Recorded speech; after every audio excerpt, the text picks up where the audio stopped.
Oh, you're only seeing, okay. Are we ready? Yeah. Good evening. Welcome to People's University. Tuesday, our Christmas program, the Major Brothers, Vance and Luke will be here, do what they call Reimagining Christmas, sort of a jazz show. And then we'll have a holiday break on the 27th, and after that, on the 3rd, we'll have a program about our former late director, Dottie Thomas, and board chair, Ted Hess, and Bob Gaudio will be here playing their favorite folk music. And then on January 5th, we'll start the new People's University on Ancient History with Egypt, Part 1. That should be popular, I hope.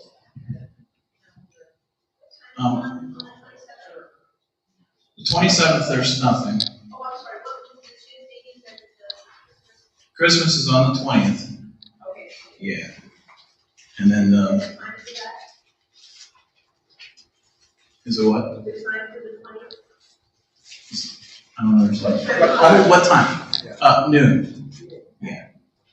It'll be broadcast live stream. 50 years ago, in 1972, Apollo 17 became the last crewed spaceflight to the moon. And that's what we're here to talk about tonight. This is part 2 of our program. And Chuck Wood, he's here to tell you about the mission. He studied the moon for NASA. He's trained astronauts. He's studied volcanoes on Earth and elsewhere. And he writes whaling history books. Gene Finstein is a self-described NASA junkie who witnessed in person both Apollo 11 and 17 liftoffs, first and last moon missions. Here they are, Gene and Chuck.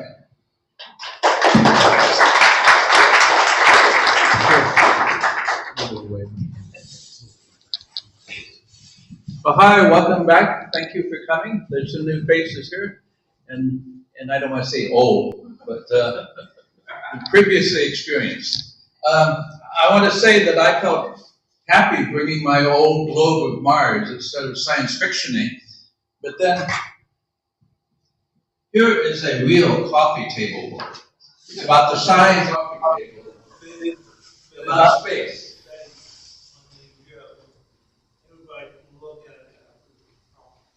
Yeah, so that's here to look at, and we have a book over here on the history of the Apollo program, which we're rattling off, and we'll have to figure out exactly how to do that. And everybody should have a calendar now. Jackie Shire from the Challenger Center back there has brought in the NASA calendar for next year. Everyone have a ticket. Well, I want to quickly review what we slowly covered last time, and then get into new material. And we started with John Kennedy, who said in 61 and 62, we're going to go to the moon by the end of this decade, in the 60s. And we choose to go to the moon and do the other things not because they are easy, but because they are hard. And we did go to the moon. We got there by the end of the 60s, hard or not. And we talked about how the United States put together a corps of astronauts, the Mercury 7, who would be the first astronauts who would fly on an American spacecraft. And we were competing against the Russians. And I talked last time about how the American astronauts loved to be these manly adventure guys, but everybody would remind them that, well, first of all, before you went up, put your hands in it. The Russians had their crew of astronauts, cosmonauts they called them, and they went up one right after the other. They built spacecraft and rockets, almost on an assembly line. We built ours much more slowly, so they had many more early missions. And then finally, John Glenn went up on Friendship 7. This was the second space flight the United States had with a human. The first one was a 15-minute suborbital flight. It launched from the Cape and went down past the Caribbean, somewhere about there, just to see if we could do it, if the spacecraft would work, if astronauts could breathe and eat in space and everything. And then February 20th, October was when Yuri Gagarin in Russia went up in the year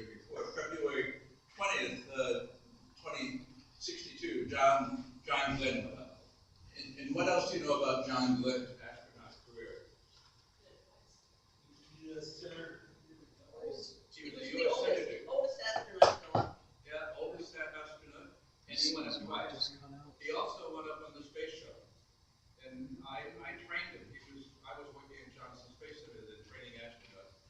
And he was in better shape than some of the younger people who went as well. Well, I have a series of slides here to talk about how the United States started exploring the moon.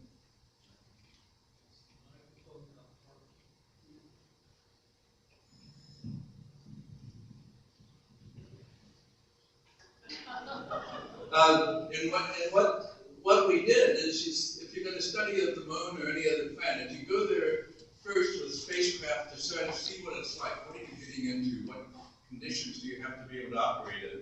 And so you send typically a flyby because you don't have the high technology at the beginning to send something that goes in orbit. And so we did that with a series of Ranger spacecraft that flew past, well, some of them flew past the moon. They were supposed to hit and take photographs increasing in resolution as they get closer.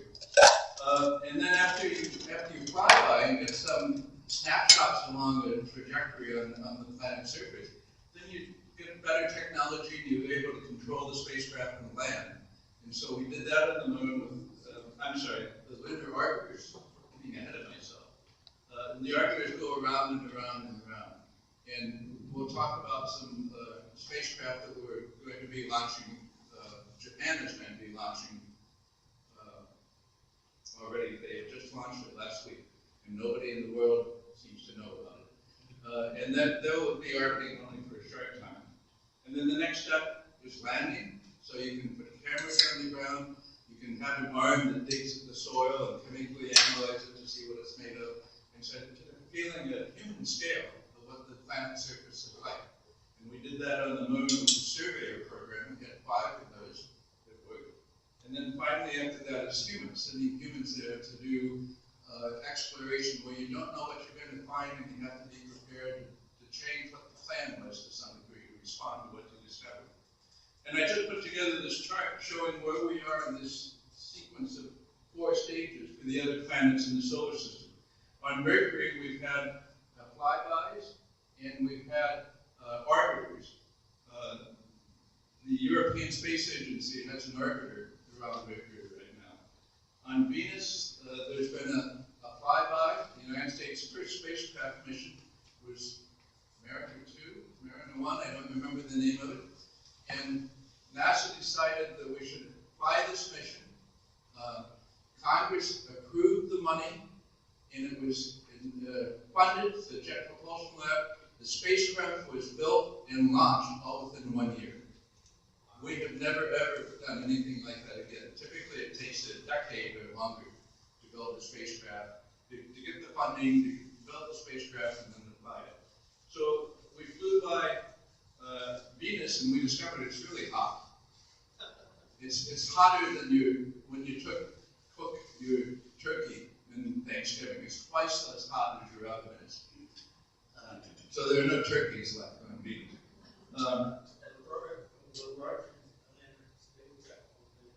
Yeah, the Russians went the next step, and the Americans did especially, orbiters around Venus, and we used radar to look through the cloud. But the Russians went the next step, and they landed on Venus 3 or 4 times. And because it's so hot on the surface of Venus, the spacecraft essentially stops working after 15 minutes to an hour. And so it's a lot of money to spend to get a very small amount of data. But during that short time, they got photographs that showed us what the surface looked like. They measured the temperature, the air pressure, and the composition. So it was really very successful. And the ironic thing, the next planet up is Mars, beyond Earth. And the Russians have probably sent 15 missions to Mars, and every single one failed. Mars is the most sort of humanly accessible spacecraft, planet that we can go to. The easiest one in some ways to go to is the moon. And the Russians can't get there. It fails every time. But they can go to Venus, which is the hardest place to go to. And then the outer planets, Jupiter and Saturn, Uranus and Neptune, we've flown by, all of them. And just recently, in 2015, we flew past Pluto. And Saturn and Jupiter, we've also had orbiters. So we've made the first and the second stage of exploration of all the planets and big dwarf planets in the solar system. And we've made the orbiter on all except Pluto. We've made the landing on 3 of the 5, counting the moon, and only humans so far one place. So the goal of what Congress and presidents are trying to do now with the Artemis program is build the capability to go to the moon and stay there longer, and to experiment with how we're going to live on Mars. And that's what we want to talk about. So the Apollo program was the first stage of getting humans to Mars, and then the testing began with what we call Apollo 1, and sadly, it was a disaster. You'll see here on the cover of Time magazine the 3 astronauts, Gus Grissom, Ed White, and Roger Chaffee. They were on board the rocket during a launch rehearsal. It wasn't even a mission itself, when there was an electrical spark that lit a fire, and in the pure oxygen environment of the capsule, they were toast. They were gone. They could not get out fast enough. They had the kind of doors like there are in airplanes now. The pressure is different on the inside than on the outside, so you can't just open the door. So that was a sad beginning for sure. I get to do the sad stuff today. Yeah. a total oxygen atmosphere is very, very dangerous, as they discovered, because it's very flammable. What percentage of the Earth's atmosphere is oxygen? Yeah, 21%. So having a full oxygen atmosphere was much worse. And some people have talked about, is it possible that in Earth's past history, oxygen levels might have been high enough that the atmosphere on Earth could have caught on fire? And we never got that high. To go to the moon, back in the Apollo days, and to go to the moon now, you have to have a complex network of spacecraft and orbital maneuvers to get there. It takes a huge amount of fuel to lift off the heavy rocket, and on top of the rocket is the spacecraft that travels to the destination, to the moon, and then you have to have the spacecraft that can land on the moon, and the same spacecraft take off from the moon and join the one that goes back to Earth. So one of the things that the astronauts practiced before they got to Apollo was in Gemini, they would send up 2 spacecraft, and they would get them to come together and dock together, which is what they had to do in Apollo. They had to dock between multiple spacecraft so they could transfer crews. So that was a learning experience from Gemini that applied to Apollo. And at the top of the rocket was the place where all the things that went beyond Earth orbit were. So up here, the 3 astronauts you could see are just at the very top of this part of the rocket. This was the escape rocket. When the initial rocket started to take off, there was an explosion or something not happening nominally, this could pull off the top of this with the astronauts and hopefully bring them to safety. Underneath here was a rocket that was going, and there's the engine where the gases come out from these containers. This was going to carry them to the moon, or give them the velocity they needed to get to the moon. And behind there was the lunar lander. So before they could turn on this one, they had to separate this part of the spacecraft from this part, and then come around and dock, bring the lunar lander around and dock with the capsule where the astronauts were. And then this projector turned on to fly to the moon. They orbited the Earth to make sure everything was working, and then they went to the moon and landed and came back, with all these pieces coming off and separating and moving around.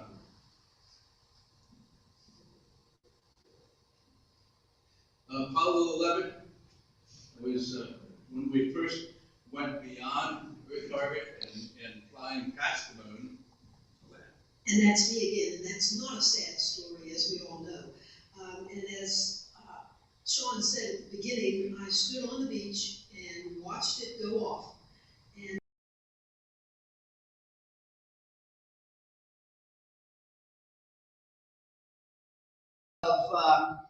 of VIP seating or anything like that. And I have since that time read that they estimated there were 1 million of us watching the launch. So I'm maybe in that picture, maybe not. A couple. All alive on there. All 1 million people. I'm sorry, I didn't hear that. Yeah, that's what the estimate was, it's 1 million people, but nobody. They weren't alive today, too long ago. Hey, I was there. So Come on. on. Now, I'm older than dirt, but I was there. I truly was, honestly. A couple things of interest. Of course, no one could get very close.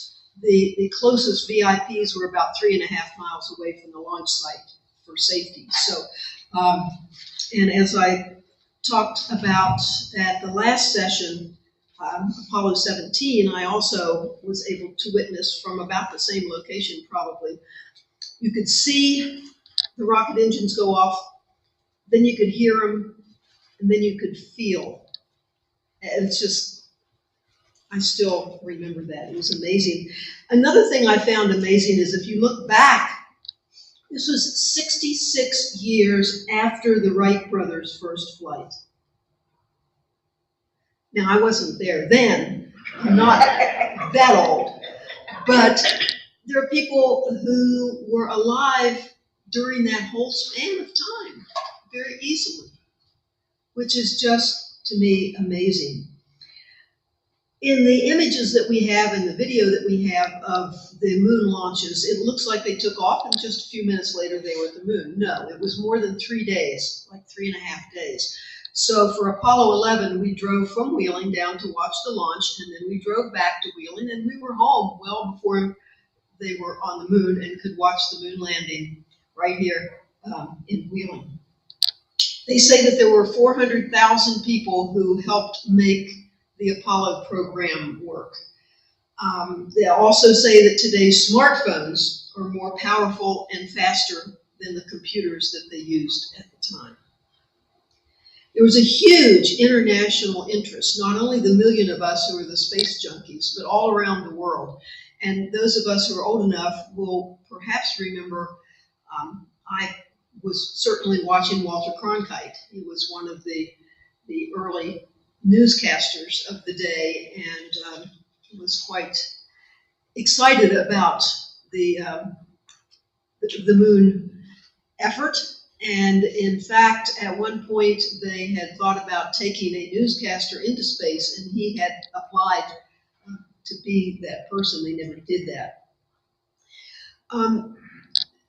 Richard Nixon was the president at the time, even though Kennedy had provided the inspiration.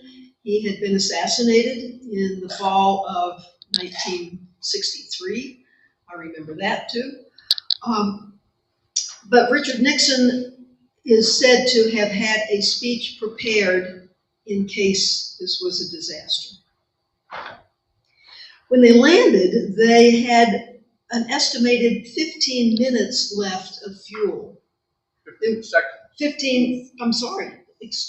15 seconds of fuel left. There were some issues on exactly where they were going to land, and they had to use some manual controls and so forth in 15 seconds. The famous words that we hear is, "The Eagle has landed." And the Eagle was the name of the lunar lander. Neil Armstrong was the first man to step foot on the moon, and 19 minutes later, Buzz Aldrin was the second. They spent a total of about 21.5 hours on the surface of the moon, while Michael Collins stayed in orbit around the moon. And it is said that he worried about having to come back to Earth by himself in case there was a problem and the astronauts on the moon weren't able to get back into the command module. I find it interesting that in every mission that I've ever read about, the astronauts were very creative in things like what they took with them or what they left behind. The crew left behind there an American flag and various symbols that represented humanity. They included a stainless steel plaque with the words, "Here men from planet Earth first set foot upon the moon, July 1969 AD. We came in peace for all mankind." They also brought a small emblem of an olive branch symbolizing peace. They had a small silicon disc about the size of a 50-cent piece that contained messages of goodwill from 73 world leaders, and I don't know who they were, and the names of various US government officials and important people at NASA. And they took medals in commemoration of the two Russian cosmonauts, Yuri Gagarin and Vladimir Komarov. They were the first human in space and the first person to die on a space mission. And they took something to commemorate them, which I thought was interesting. And they also left behind their footprints. Now, there's no atmosphere on the moon, so there's no wind. And so the footprint, unless there's something that, an asteroid or meteorite or something that comes down, won't destroy those footprints. So theoretically, they're still there, which I think is cool. They brought back 47.5 pounds of moon rock and dust.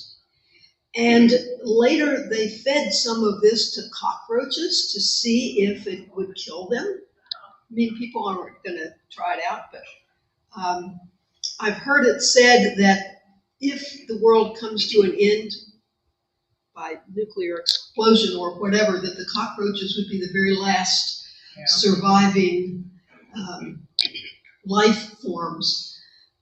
I happened to be able to visit Cuba a couple of years ago and went to an art museum there, and one of their art exhibits was a very large cockroach that showed that no matter what, Cubans were going to survive, even though everybody else is against them, that they were going to last. When the astronauts came back the first time, we weren't sure whether they might have picked up some sort of organism or disease or something, and they were quarantined for 3 weeks just to make sure that they were okay.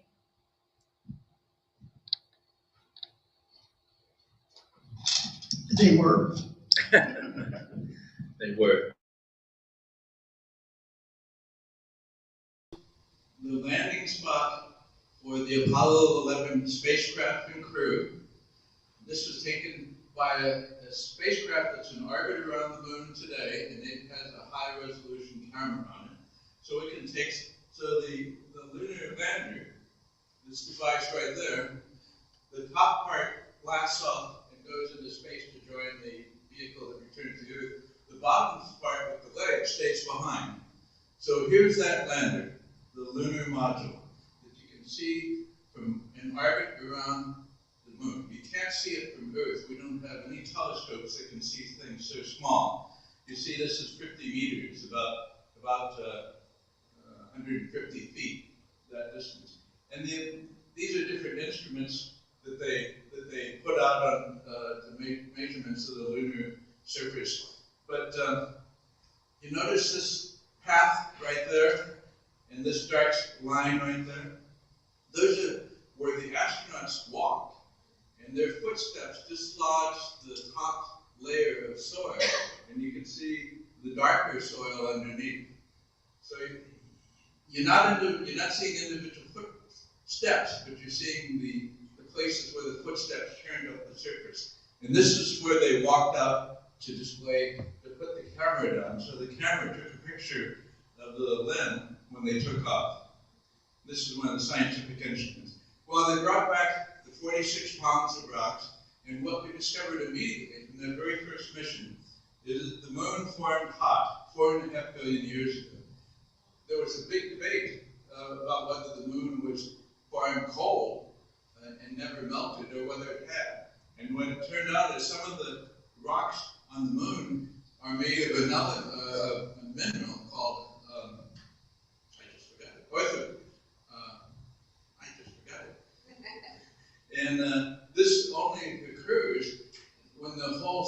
whole section of the crust melts. So it looks like probably the entire moon melted in the earliest days of its formation.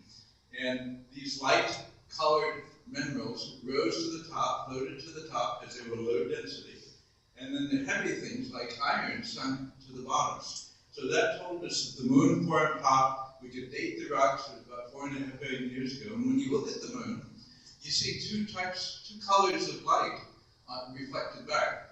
One is the light material that formed from when the moon melted, and it had an ocean of magma, melted rocks, magma. So there was a magma ocean at the beginning of the moon's formation, and you can see that crust remains. And with your eyeballs, you can see it. And then the other part that you see with your eyeballs is dark. And that's lava flows that erupted about 1 billion years after this. The lava flows where they landed, because they're flat and safe, they're about 3.5 billion years old. And there was no evidence of air, there was no evidence of water, no fossils, no light, nothing there that's welcoming. Most of the time when we see photographs of the moon, they're black and white. And often that's because there's nothing in color to take a picture of. The moon I love the moon. I've studied it all my life, and yet it's a barren place. Yes, ma'am. Did they bring any samples back that could not be identified? Did they bring what back? Any rock samples or samples back that scientists don't know what they are? Well, one of the things that happened when the astronauts went to the moon, they set aside, scientists on Earth set aside a certain percentage of them to save, because they knew that 20 years later, 30 years, 50 years later, there would be scientific instruments that had more capability than the ones then. So it wasn't because they were mysterious samples. They just preserved them so that they could be studied when our instrumentation got better. So they could identify all the minerals or metals? Yeah, all of the, there were no new elements discovered. There were one new mineral discovered, and it was named Malcolite. Armstrong, Aldrin, and Collins. So they named the mineral that was discovered on the moon after the 3 astronauts. All the other minerals were ones we have on Earth. The moon is made of the same stuff as the Earth, and you can fingerprint a rocky body by the different isotopes of oxygen it has in it. And the moon and the Earth are identical. So the moon's origin is definitely related to the Earth. And what we proved in the very first Apollo mission is that astronauts can work on the moon. They can do useful scientific work. They can survive. So that was one of the most important things we learned. Within Kennedy's 1961 speech and getting to the moon in 1969, we answered all the questions about whether humans could do it. And thankfully we could. And then there were a series of other missions to the moon. Apollo 12, there you can see the lunar module going towards the surface, and then on your left-hand side, your right-hand side, it's on the surface. Here they were concerned with making a precision landing. As Gene said, Apollo, they had to look around to find a place that was safe to land with no boulders. Their navigation was slightly off. They went where they planned to be. So in Apollo 12, they went to a place where one of the surveyors, a spacecraft that had been sent to the moon about 4 years earlier, was. And they landed within walking distance of it. The surveyors in the foreground, the lunar landers in the back. And so we learned to do precision landing, which you'll see is important on later missions. And then came Apollo 13. How many of you have seen the Apollo 13 movie? Yeah, if you haven't, you may want to go back and check it out. By then, it was almost ho-hum. Yeah, Apollo 11 was really exciting. Apollo 12, okay. But then Apollo 13, we were sort of paying attention, but not a whole lot. Initially, there was a problem in that one of the astronauts who was supposed to go, Ken Mattingly, had been exposed to the measles. And if he came down with the measles, it would have been during the mission. And so he was removed, and there was a substitute astronaut. They, in this diagram, you can see the Earth on the left side and the trajectory of the Apollo. So they're coming here, and remember, it's like 3.5 days until they get to the moon. When they're about 80% there, there's a problem. So what do? Do you try to turn around where you are and come back? That might be quick, but do you have enough fuel to do that? Or do you continue and orbit around the moon as you would if this was a successful mission to get that kind of slingshot extra boost to bring you back? That takes less fuel, but it takes a longer time. Well, that's what they decided to do, amazingly. The famous words from this mission were, Houston, we have a problem. Now, why Houston?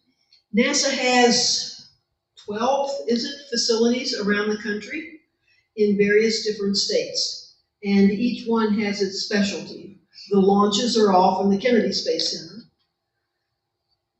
Places like NASA Langley is where they do wind tunnel work, and Glenn up in Cleveland do drop tower experiments and things like that. But mission control is in Houston, Texas. So that's why it was Houston, we have a problem. So they're 200,000 miles away. The configuration of their flight module at this time looks like this. The section, the largest section sort of there to the left is the service module, and the cone-shaped section that's sort of in the center of the diagram, there's a cutaway so you can see the astronauts inside. That is the command module. And then, of course, on the right side is the lunar lander. Because of the explosion in the service module on the left, they're rapidly losing oxygen. Now, they need oxygen not only to breathe, but also to power their propulsion equipment. So they decided to conserve oxygen by moving from the command module into the lunar module temporarily while they're doing this fly around the moon. So they shut themselves off into the lunar module on the right side. This can serve then as kind of a lifeboat for them. When they made this move, they had at that point 15 minutes of power left, not the 15 seconds from the Apollo 11. The command module where they were was very cold. It went,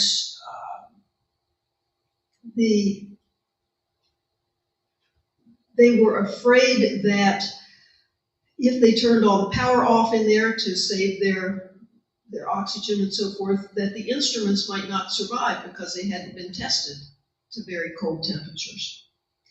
The lunar module itself was designed for a 45-hour lifetime, but they had to stretch it to 90. There were no seats in there. It had a fragile outer layer that I have read was about the thickness of 3 layers of aluminum foil. So they had to be very careful that they didn't poke through, and of course, then they'd be dead. And the lunar module was designed to support 2 people for 2 days, and it needed to support 3 people for 4 days. They lowered the temperature in the lunar module to, again, conserve energy, and it went as low as 38 degrees Fahrenheit. So they complained bitterly about how cold they were. They had to severely restrict their water consumption to 6 ounces per person per day. And one of the astronauts actually developed a bladder infection and a fever because of this. They were also told not to jettison their urine Normally, they would collect the urine and shoot it out into space. But they were afraid that that might upset the navigation, and so they had to package their urine, and they were about to run out of plastic bags by the time they got back.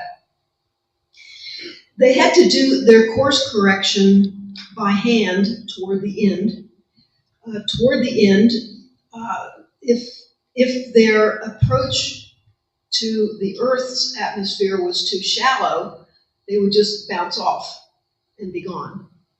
If it was too steep, then they would enter the Earth's atmosphere too fast and they would burn up. They could not stay in the lunar module to enter the Earth's atmosphere on their return trip because it did not have a heat shield. And so, again, they would burn up. So they moved back to the freezing command module. Fortunately, all of the equipment worked amazingly. They jettisoned both ends, both the service module and the lunar module, and of course those burned up as they entered the Earth's atmosphere. There were times when they were out of radio communication.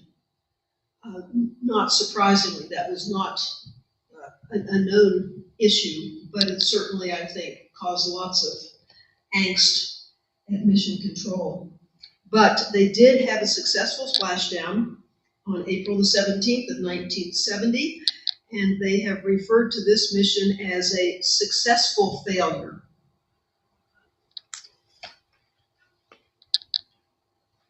And it was Apollo 13, just in case. Well, Apollo 13 was a disaster for NASA. All the excitement about the Apollo mission to the moon, as Gene said it began to evaporate after Apollo 11. 12 worked perfectly nominally, everything was fine. So what? Apollo 15 was this disaster that NASA figured out how to get the astronauts back safely. And so the question was, would the federal government continue NASA, or would they close it down? So the Apollo 14 flight, that was the flight that was considered absolutely essential to work perfectly, or else there probably would not be any more NASA flights to the moon. So one of the astronauts in Apollo 14 said, "We realized that if our mission failed, if we had to turn back, it was probably the end of the Apollo program." And as you can see from the photograph, in this January 1971 flight, they landed in a more heavily cratered spot, not in the middle of a smooth mare, but they landed safely, they got on the surface, they made all sorts of measurements, they collected more samples. And this flight and Apollo 12 and Apollo 11, the astronauts walked around. So there was a limited distance that they could go to collect samples and to see different types of rocks. The area they landed in with that roughness on the picture on the right, that's all ejected from one of the biggest craters that formed on the moon. We call it basin. It's full of lava. If you look at the moon and you see the man in the moon, it's the hair in the front. That's where the lava is for this big impact basin that they land on the ejected part of. And so we could date that, and we know that that big collision happened 3.8 billion years ago.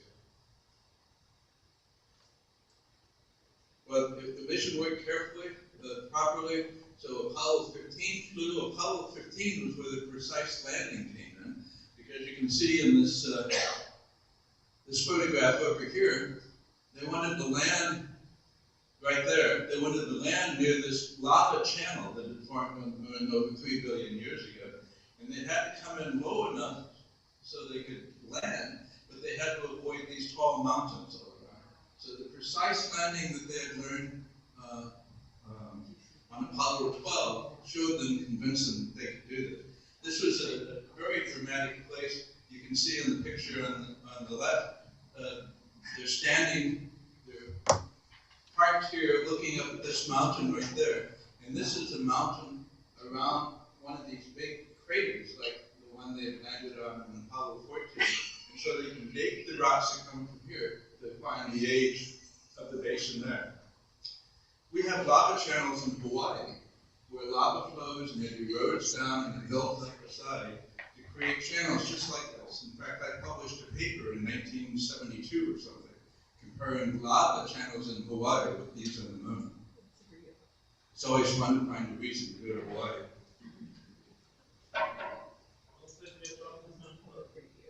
But, yeah, that's right. Apollo 15 had the moon body. So finally they could go further, they could carry more samples. Yeah, it was a great improvement. And on Apollo 14, I think they had a little wagon that they pulled. I mean, they could carry more than when they were just walking, but it wasn't a lot better. And with the rover on the moon, they could go great distances. In fact, the thing about having a rover is, can you drive so far away so that if the rover fails, you can't walk back?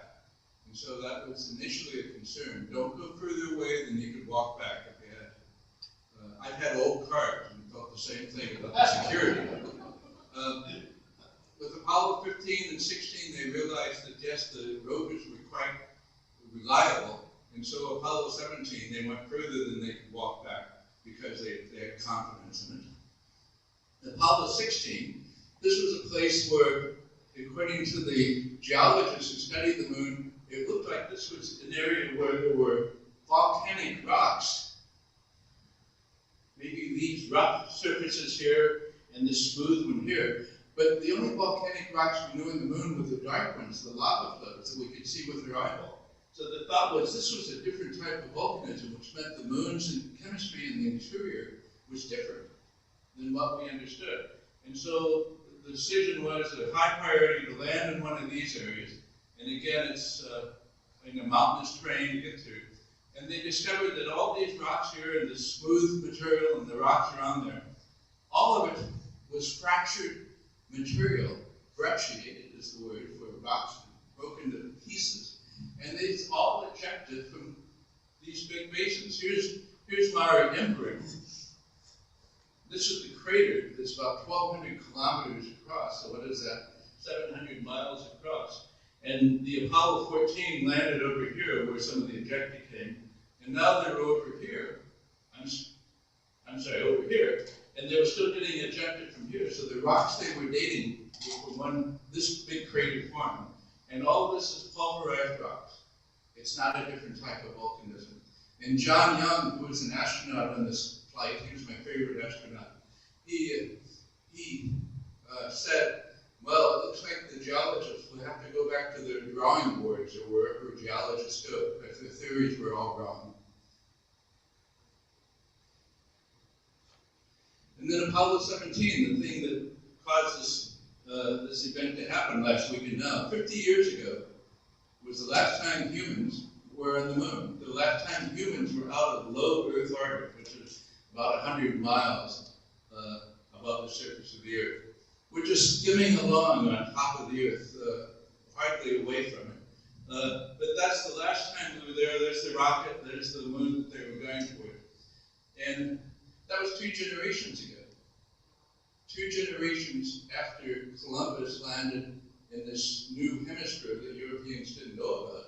2 generations after that, there were 400,000 Europeans in North and South America.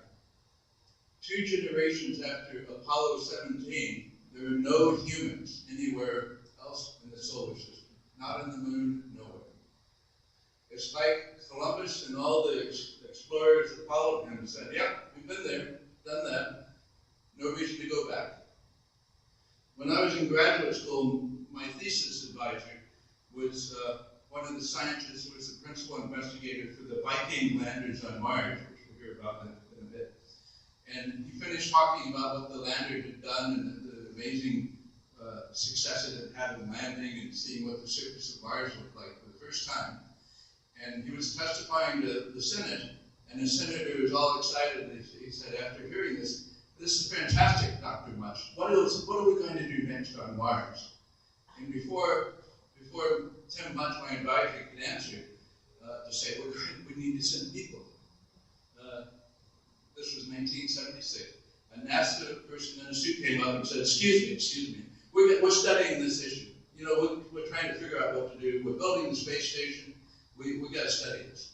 And that's why we didn't have humans on Mars in the last 35, 40 years. We could have.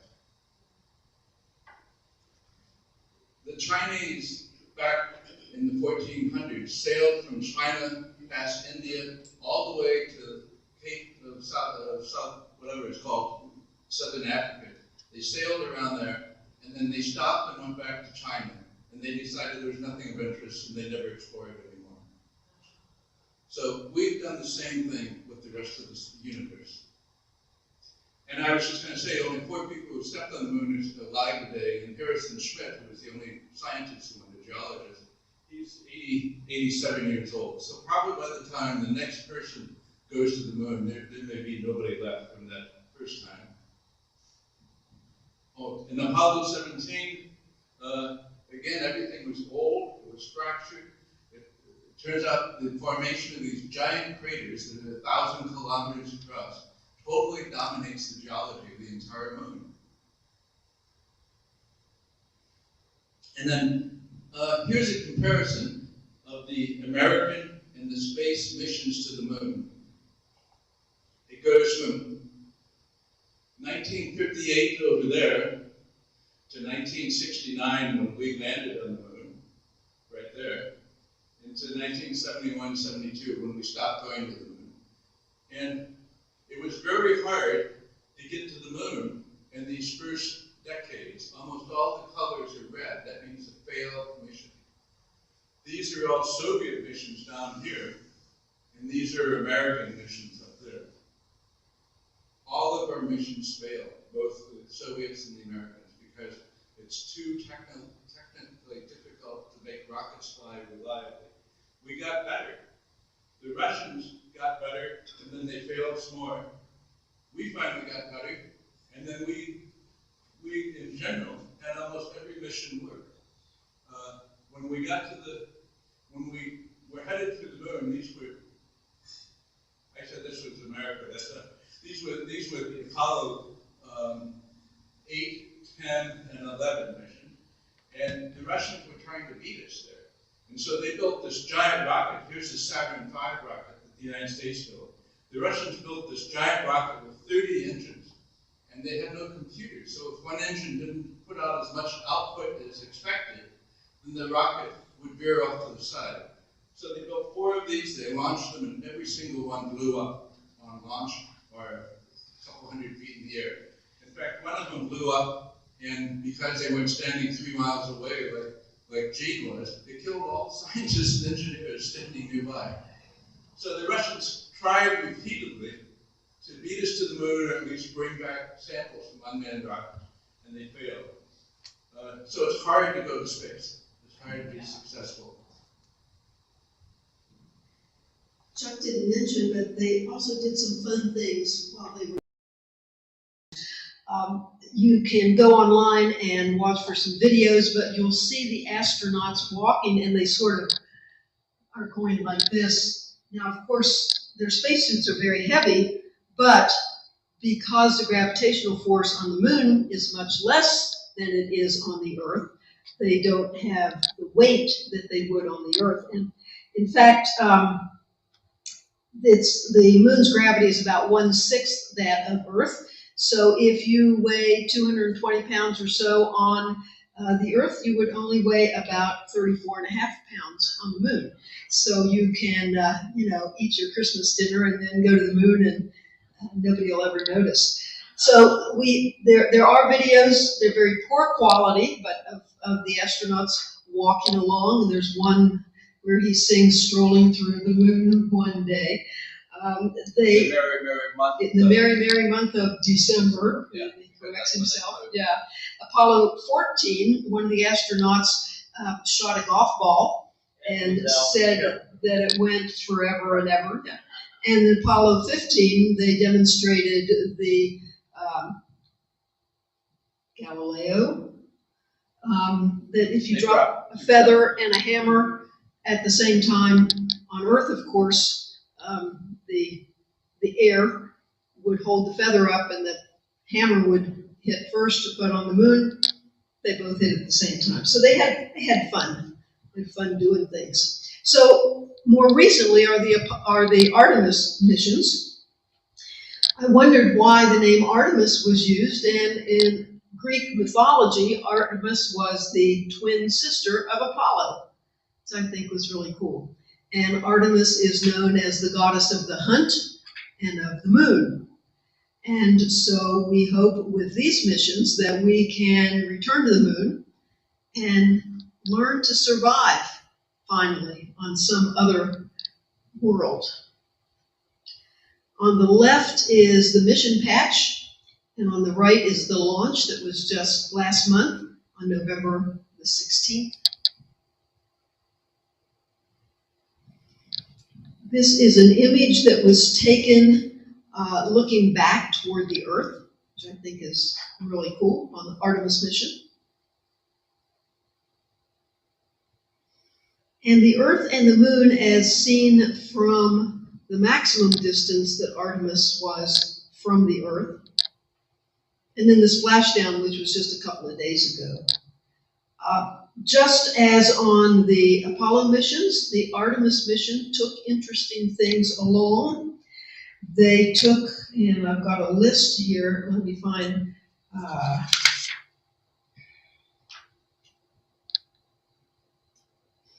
they took the binary code for the number 18. 10010, I think it would be, and 18 because it's the next mission after Apollo 17, which I thought was cool.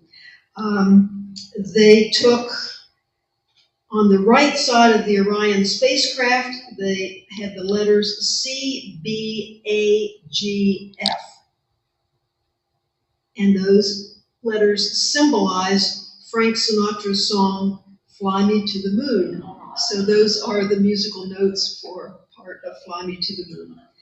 And they took some tributes to deceased members of the Artemis development team, which I thought was appropriate too.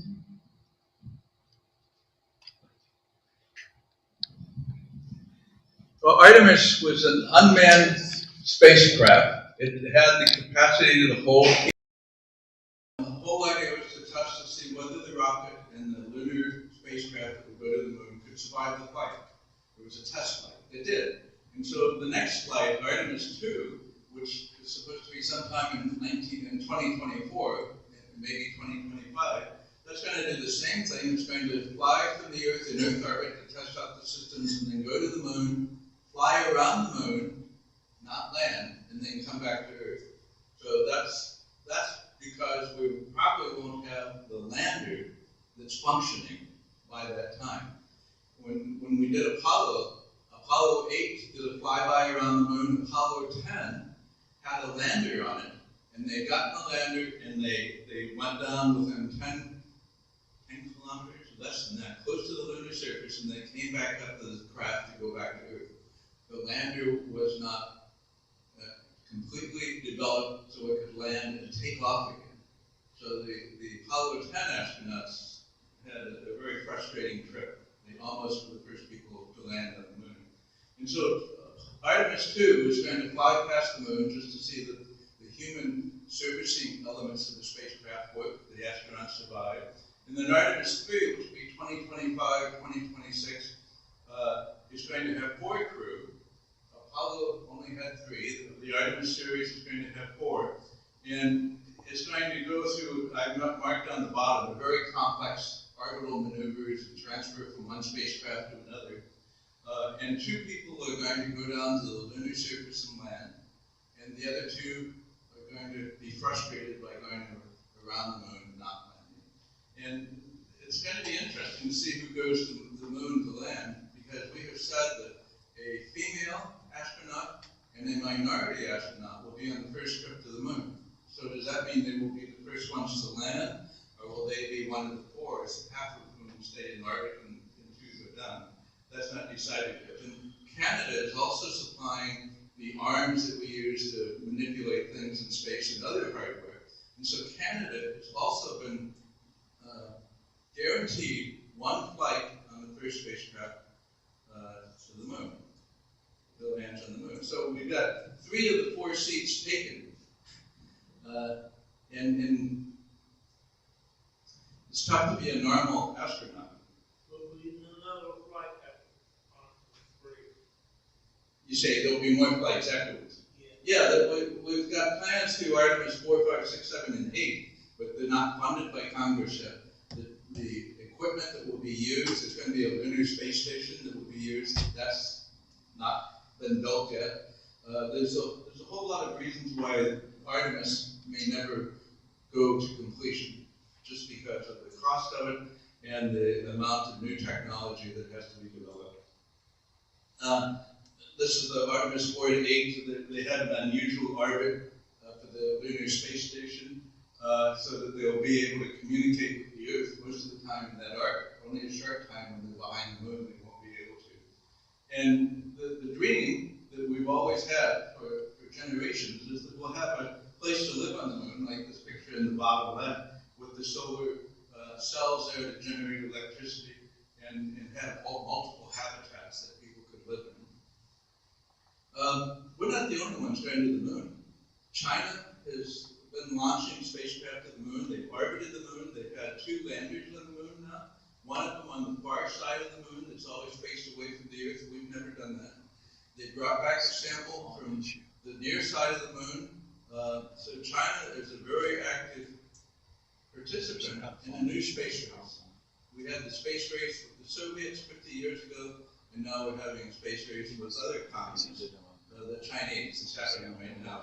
Japan has made a private company. Japan has already sent landers to the moon, orbiters to the moon. They have a private company that's building this small lander, and then this company is going to sell their services to other people. All the other spacecraft missions to the moon or any place else have been government operated. This is a private company one, and the UAE, United Arab Emirates, is putting on this Japanese spacecraft a rover that's about this size, and the rover will go down and look at chemically analyze samples and take pictures of this crater on the moon that's nobody's ever been to. And the little spherical thing on the bottom, it's the size of a tennis ball.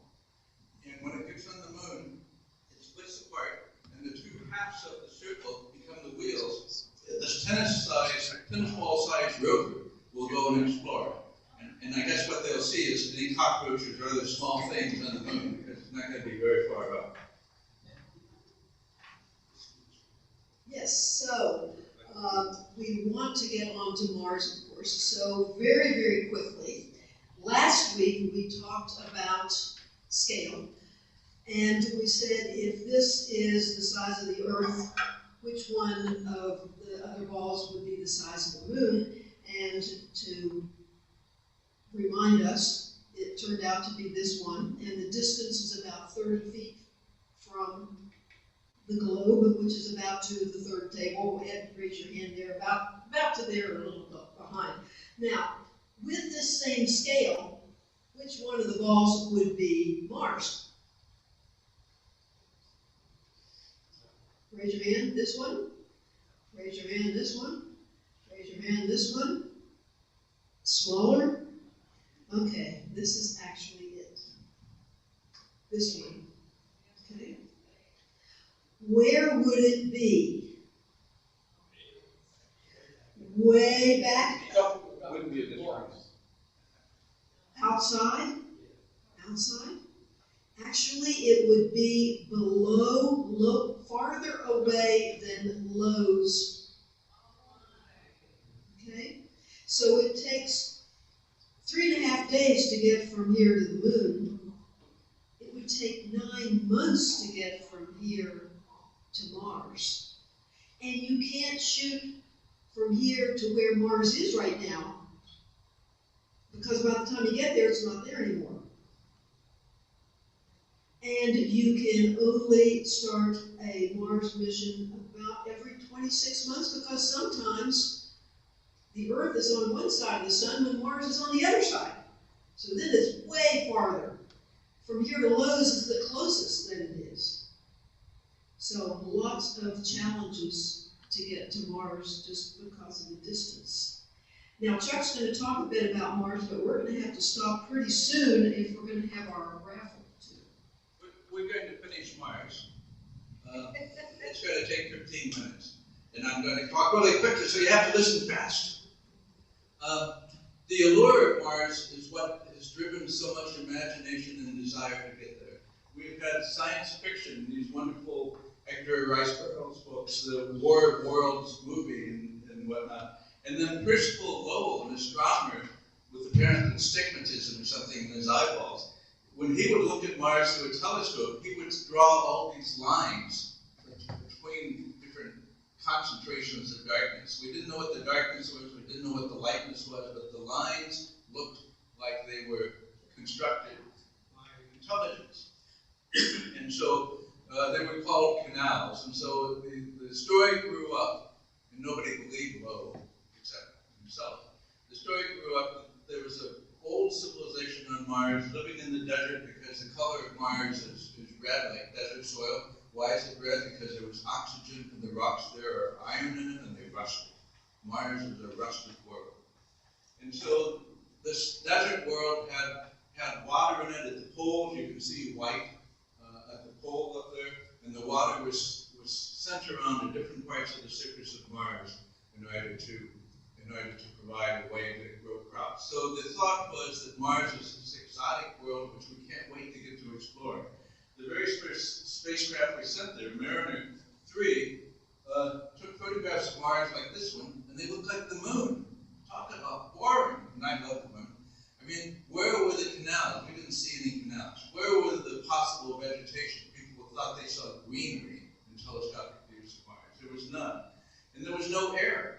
Almost no air. So we went from being elated about the prospects of what we would find on Mars to really being down and depressed.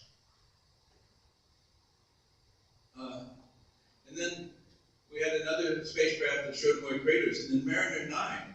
Mariner 9 went in orbit around Mars, and they were able to photograph thousands of places on Mars, make a global map, and it wasn't just craters. Yes, there were impact craters there, but there were also giant volcanoes like this, like volcanoes that you would see in Hawaii. There was giant chasm, a giant rift that stretched. If this was New York City, this would be San Francisco.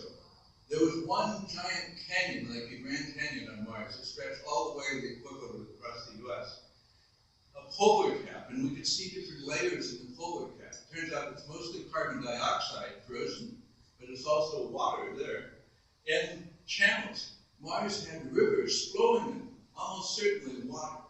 So Mars used to be a much more benign, benevolent place for life to possibly start about 3.5 billion years ago. And because Mars is small, it has a small gravity.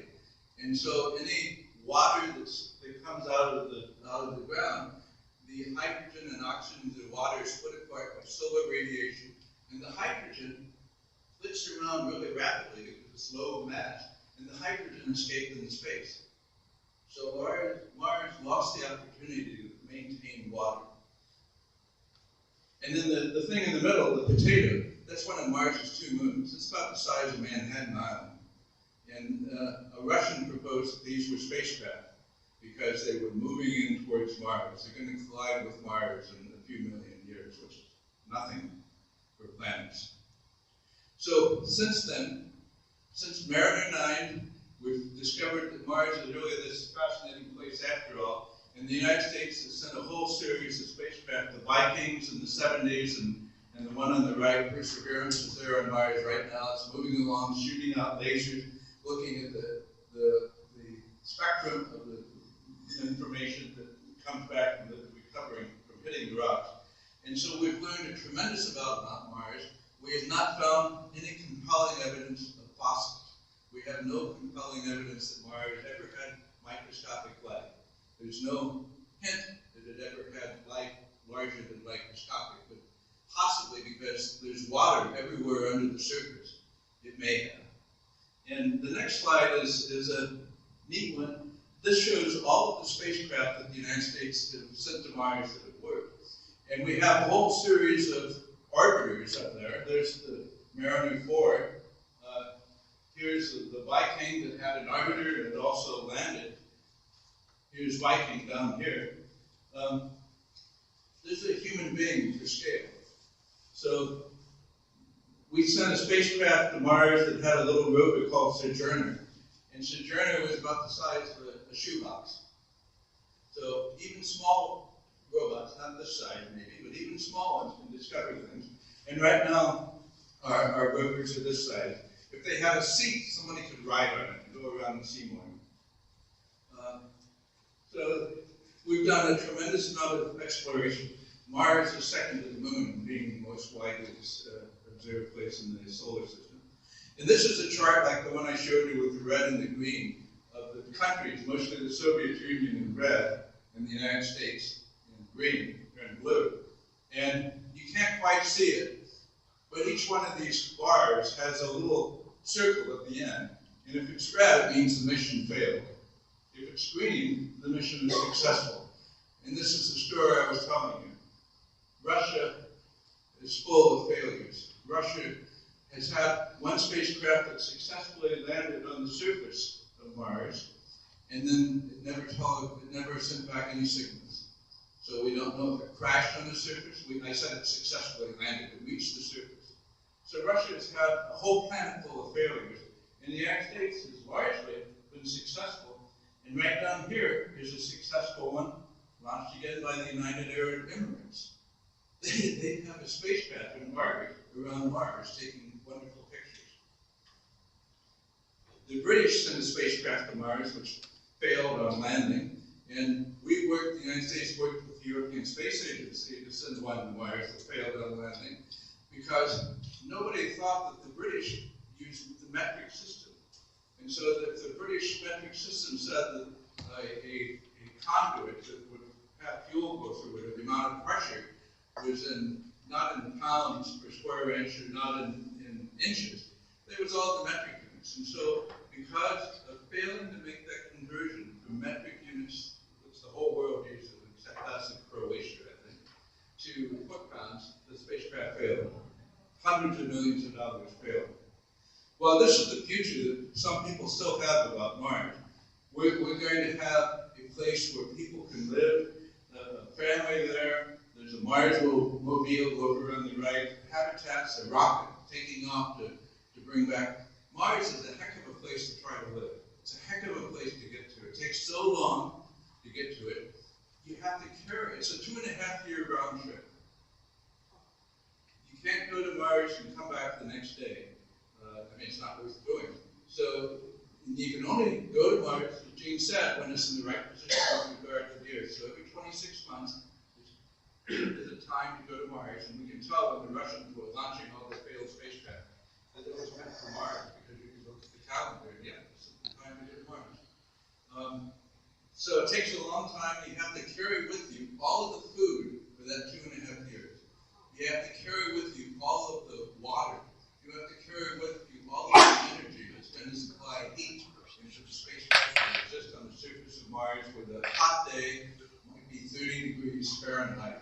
But that same night would be 150 degrees, minus 150 degrees. I tried to get Carl Sagan to come to my university that I was at earlier in State, and I said, you know, a warm day on Mars is like the temperature here in the winter. Why don't you come and have a Mars analog? But he had his press agent send me the contract to have him come and visit $20,000, so we didn't invite him. There's a lot of ice on Mars underground, so there's a possibility of getting this resource there. Mars has a very faint, thin atmosphere, and it's 95% carbon dioxide. Carbon dioxide is a fantastic, successful greenhouse gas, but there's so little atmosphere on Mars that the carbon dioxide greenhouse effect is only 8 degrees. On the Earth, the greenhouse effect, before we started worrying about what humans are doing, was 20 degrees. So without the greenhouse effect on Earth, we would be frozen over. The average temperature of the Earth would be below freezing. So the greenhouse effect works, otherwise we wouldn't be here. So Mars is a hard place to get to. Once you get to it, as I said, you got to take everything you need. When I was working at Johnson Space Center, I went to a meeting about taking some more stuff on the space shuttle for the astronauts to use, was toilet paper. Did they have enough weight to take some extra toilet paper? And one of the things I learned is that the rate of failure of equipment on the space shuttle was such, the space station, was such that they had to constantly take up spare parts. And we could not go on a 2.5-year mission to Mars and carry enough spare parts. It's one thing to carry enough food, oxygen, whatever, but spare parts. We have to make spacecraft that are more reliable. And you know, we've had spacecraft in orbit around Mars continuing to work for decades. But those are spacecraft without any human life on it. You have to have so much more to support life than a robotic spacecraft. Communicating with the Earth would be difficult. It takes 12 minutes for a signal to go from Mars to the Earth or back. So if somebody wants to say, "Hi, Mom," take 12 minutes to get there, and Mom would think, "Well, what do I say?" "Hi, John." And so it'd be a half hour for that conversation. So everything on Mars has to work autonomously. All the spacecraft landings, all the decisions for instantaneous stuff has to be done locally. And then physically, psychologically, you're going to be kept in a small container for 9 months to get there. And then when you get to Mars, the only place you have to live, you can't live on the surface. You have to build a habitat or probably go underground because the cosmic radiation is bad. So we're probably going to live underground on the Moon and on Mars. You know, it's like living in a submarine. There has to be some way to keep people sane. And if the crew to Mars is going to be 10 people, maybe. So these 10 people have to somehow not kill each other over time. Like they do with nuclear submarine. Rebuild them all for Yeah. what the crews do then. What? What the crews do in a nuclear submarine that's submerged. What do?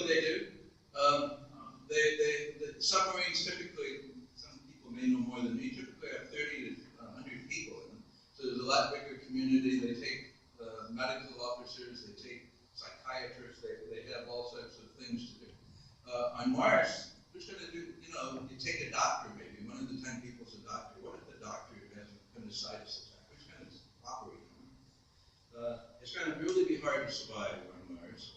And an excellent paper that just came out, and I have the URL here to pass out to everybody, ends up by saying the risk of death by starvation, cold, asphyxiation, accident, illness, disease has to be accepted. It's like when people came west 150 years, 200 years ago, they might not live to make it. So going on to Mars is harder than going to the Moon. If you go to the Moon, you have trouble, you're 3 days away. If you go to Mars and you have trouble, you die. It's not this romantic place like we saw in the picture of people cavorting in their spacecraft. It's going to be hard. So why go? Well, first, it's like why do we have people going to Antarctica and living there? Because we want to explore, we want to take advantage of the unique environment there to learn new things. But Antarctica has atmosphere, it has a lot of water, all you have to do is heat it up. It doesn't have any food other than seals and fish. So you have to take your food. So going to Antarctica is kind of a good place to train for going to some place like Mars, except you don't have to take your air to Antarctica. And then the bigger philosophical question about going to Mars or any place else in the solar system seems to be dead. See, you have to have everything work for a long time. Is the question of, did life ever evolve on Mars? Did life start, even if it's microscopic, anywhere else in the solar system rather than on Earth? Are we alone in the solar system? Are we alone in the universe? We don't know. Who would go? I was already out there once. Would you go? I'm old enough that yes, I could go. It'd be a one-way trip. Yeah. Want to do something with this? Yes. And while she's getting us prepared to live on Mars even longer, raindrops keep falling on my head. Except on Mars, there's very thin atmosphere, so the tiny asteroid or comet fragments that come into the Earth and burn up and create a beautiful shooting star, on Mars they all reach the surface. So this is a crater that was formed on Mars Christmas Day, the day before Christmas last year. The crater is 500 feet wide and 70 feet deep. And the ejecta from that crater go out about 15 miles in every direction. So not only do you have to fight the cold and the lack of food, you have to be a vegetarian if you're going to Mars because there ain't no meat there.